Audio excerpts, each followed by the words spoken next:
Beaucoup de nos clients nous apportent un objet de leur maison ou de leur bureau.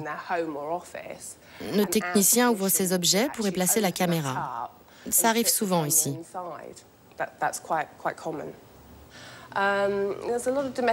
Il y a beaucoup de problèmes familiaux. Nous avons des clients qui sont en période de divorce ou qui ont des problèmes avec leur conjoint.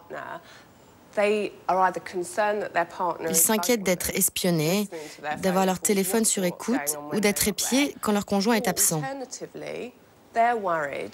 Ou bien, ils sont suspicieux de leur conjoint. Alors ils viennent acheter l'équipement vidéo et son pour savoir ce qu'il se passe.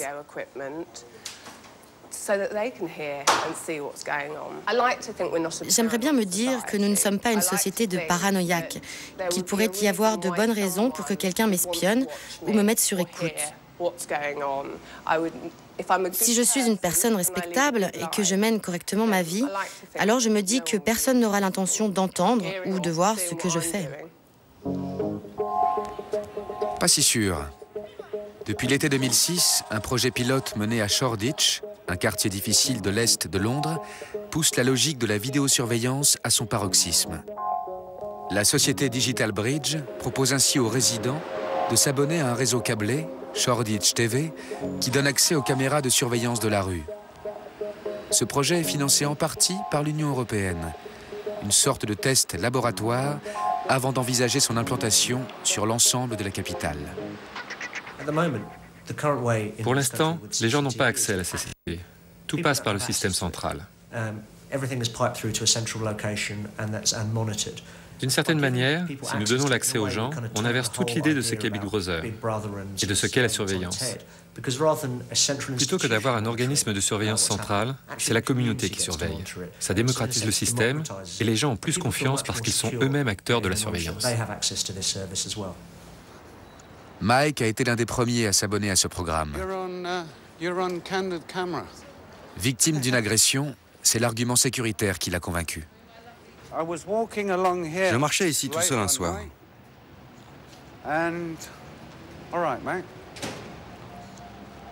Et on m'a attaqué. On m'a frappé derrière la tête. Je venais d'ouvrir ma porte d'entrée.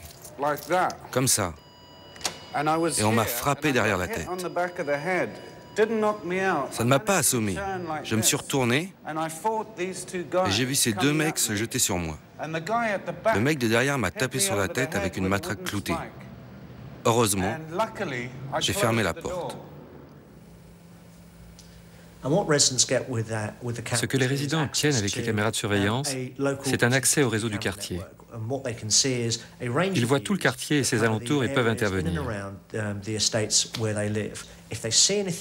S'ils voient quelque chose de suspect, on leur conseille d'appeler le numéro à l'écran. Ils sont alors mis en relation avec la centrale de surveillance du quartier. À partir de là, la centrale prend le contrôle des caméras et peut zoomer pour voir ce qui se passe.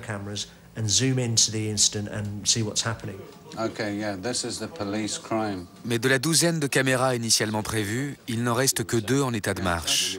Une vraie déception pour Mike et d'autres abonnés qui s'attendaient à de meilleurs résultats.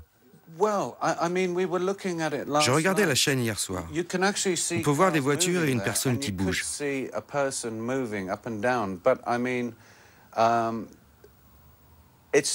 ce n'est qu'une vue générale. On ne peut pas voir qui est cette personne. Elle a la taille d'une fourmi. Ils ont dit que les choses vont changer. Combien de caméras ils ont dit qu'ils allaient mettre déjà? Quelque chose comme 30 ou 40. 30 ou 40 caméras. Ils ont aussi dit qu'ils allaient les relier avec celles de la police et celles du contrôle de la circulation. Pas toutes les caméras, mais quelques-unes. Et leurs caméras peuvent zoomer et dézoomer. Mais nous, on ne peut pas faire ça sur nos télés. Crime Channel, une chaîne thématique de ce réseau câblé, diffuse uniquement des sujets sur l'activité de la police du quartier.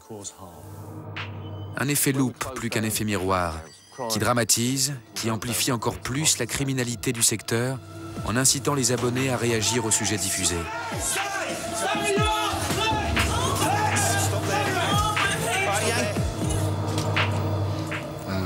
Ils ont fait un sondage. Question, quelle méthode pensez-vous être la plus efficace pour lutter contre la violence? 33,3% ont voté pour plus de police. C'est le meilleur score, avec des punitions plus sévères à 39%.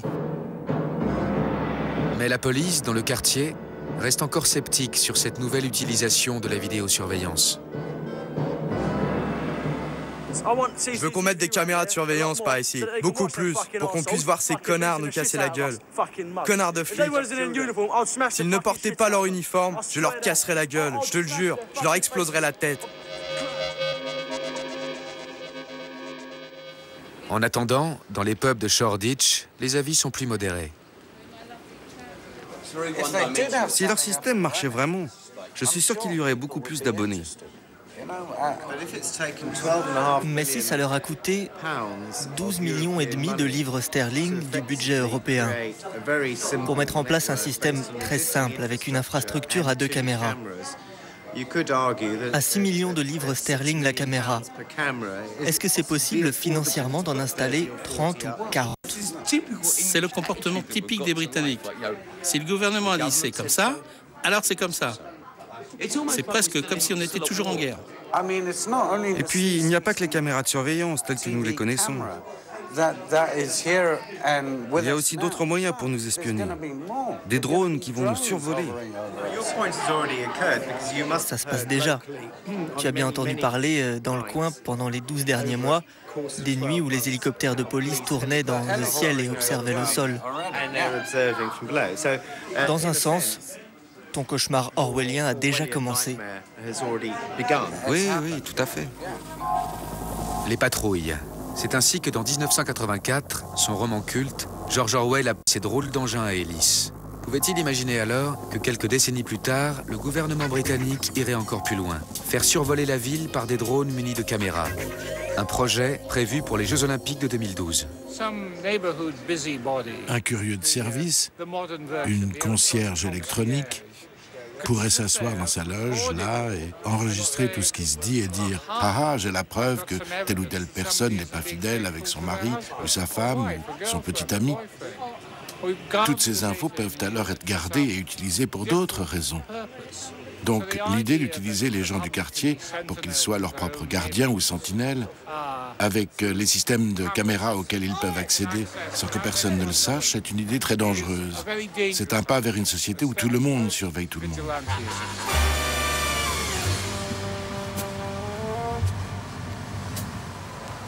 Je pense qu'à travers ce réseau de caméras de surveillance, ils utilisent le public pour faire leur travail.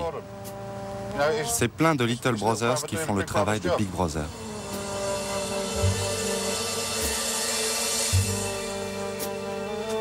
Ce n'est pas la première fois que la télévision est utilisée pour recruter des Little Brothers. Ironie du sort, c'est en 1984 que la BBC lançait une de ses émissions les plus populaires.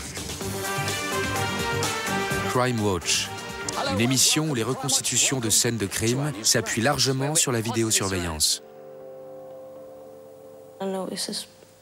Là, il y a un homme de l'autre côté de la rue qui traverse pour être du même côté de la route que moi.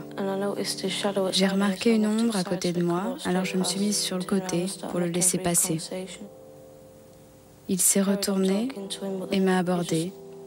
On a continué à parler, mais il m'a attrapé et a essayé de m'emmener vers les buissons.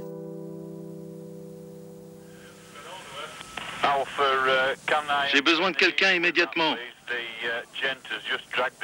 Cet homme emmène la jeune femme vers les buissons. Il se dirige vers le parking, vers l'arrière de la station essence. Si vous voyez quelqu'un taper une vieille dame dans la rue ou donner un coup de pied dans la tête à un homme à la sortie du pub le vendredi soir, ou si vous voyez quelqu'un se faire voler son sac ou des convoyeurs se faire taper et voler leur chargement, nous diffuserons les images de surveillance. Car si on peut trouver des informations sur les gens qui font ça, c'est la meilleure piste pour les attraper. J'ai couru vers la station en me disant que la police serait déjà sur son chemin.